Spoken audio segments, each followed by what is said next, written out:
Magandang gabi po sa inyo lahat, mga kapatid, no. Pasensya na kayo, no. Biyernes Santo pero inaabala ko kayo. Hindi ko lang hindi maiwasang hindi magulat sa inyo, no.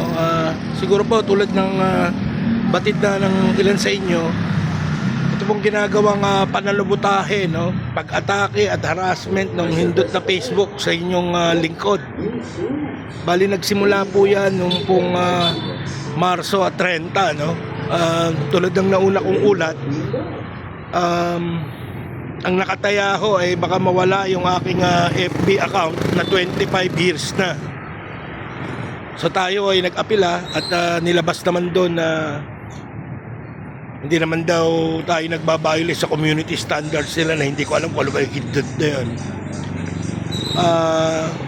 Noong pong Mayo 31, nagkaroon na naman ng ganon 2 beses. Samantalang ito pong April 1 3 beses, at ngayon pong araw na to 2 beses. So talagang sobra na, no? Parang kumbaga pinag-iinitan ho tayo, no? Ang basa ko ho dyan ay issue yan ng marubdob natin pagsuporta sa mga kapatid sa Lebanon, Yemen, Palestina at Iran, no?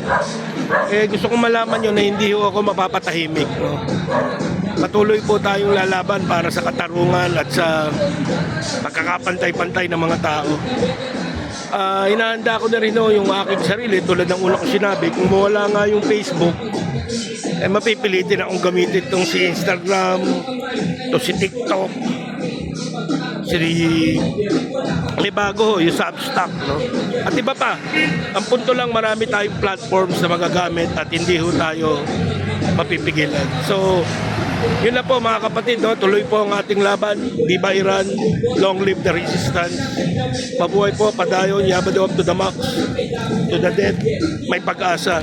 At happy Easter po, no? Advance happy Easter sa lahat. Mabuhay po kayo.